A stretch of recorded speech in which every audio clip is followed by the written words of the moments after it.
welcome back to my channel. Today I recreated the eye look I was wearing in my, I think it was in my haul video.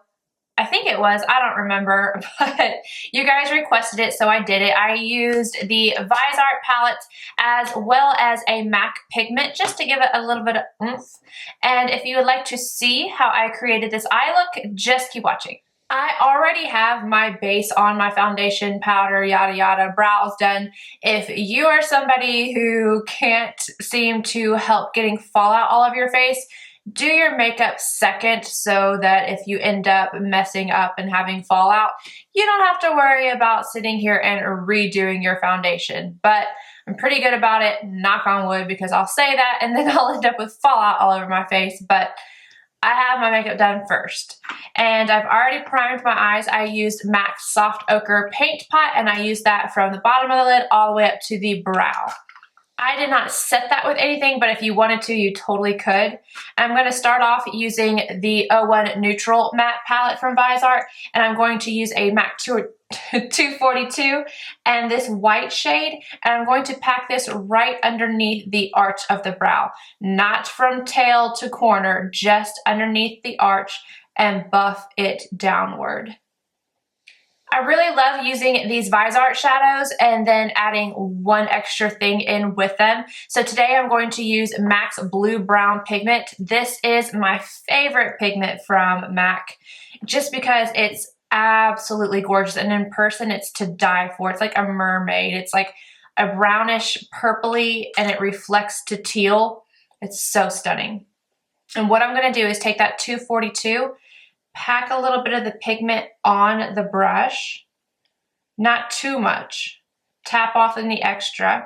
Then I'm going to hold that brush up, have my Fix Plus spray about a foot away, and spray it twice. You do not need to spray any more than twice, because if you get it too wet, it has the opposite effect, and this is just going to make it look much more metallic, and you're going to have less fallout. But just in case, I'm going to catch anything with a piece of paper towel. Hold that right underneath my eye, and then take this, and I'm just putting this right onto the lid. And you can see how that looks wet and metallic, and it's so pretty. Do not pass your crease. Just go all over the lid, right into the crease. Or to the crease, not into it. Now I'm going to take the Wayne Goss number 4. Like I said, I've been really loving these brushes. You could use a MAC 224 or 286, anything that is a blending brush. And I'm going to grab this shade right here, and I'm going to work this into my crease and transition it upward here. So go right above that blue brown and just go in circular motions and buff everything out.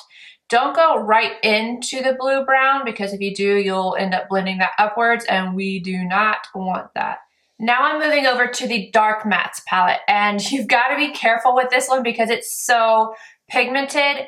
Take your time, go slowly, and it will work out just fine. Same brush, and I'm going to grab this terracotta shade right here, just on the tip of the brush, making sure to tap off any extra. And I'm going right into the crease, and I am touching so softly, so softly. And I'm going much slower than what I normally would, because like I said, these shadows are so pigmented and so good that they don't require adding and adding and adding and adding. And if you go ham with them, you'll look like you went ham with them, and it won't be good. So just take your time and blend it out very softly and slowly. So I'm going windshield wiper motions, and then I'll go in circular motions once I know I've got the product laid down where I want it to be. That was one application. I did not have to go back in, dip in, dip in, and add. This was one singular application, and it was tapped off. Holy crap. Again, still with the same brush, I am going to grab this purple shade right here and concentrate this even more into the crease. And this one's really kind of going to overlap that blue-brown pigment. So don't be afraid to kind of go over top of it. It's going to mesh the orangey shades and this blue-brown pigment together. Again, taking my time. And with this, if you don't use a 224 or anything to do this. Use like a MAC 221, let's see. Something like the 221 or 286, something that is tapered enough to get just into the crease and not to be blowing it outward. I'm making sure to go all the way from the outer corner all the way to this inner corner. Really sandwiching those colors together. With a NARS pencil brush, I'm going to grab this white shade again, and I'm going to use this as my inner corner highlight. So I'm going to go directly into the inner corner, bring it up just a tad bit to overlap that blue-brown, just not a lot, and use tapping motions instead of blending motions when you're doing that. And then right underneath right here. For eyeliner, I'm going to use Midnight Snack Fluidline by MAC. You can totally use a black or whatever you would like, but I really love how this doesn't take away from the look, but it complements it with those gray bluey tones. I think it's absolutely beautiful. And I'm going to do a small wing, maybe end up with a big one. We'll see how it goes. You guys know that eyeliner has a mind of its own.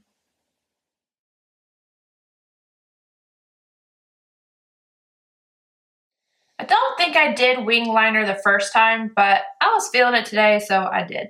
And now I'm going to clean up the eyeshadow right underneath the wing, and I'm using MAC's Mineralize Concealer, if I can think straight. And then I'm going to use a 242 and just blend that out. And it'll get rid of any of the excess shadow right here that I don't want dragging down my eye look. Before I do my lower lash line, I'm going to use the MAC Chromagraphic pencil in NC15 and W20. I'm going to pop this into my waterline.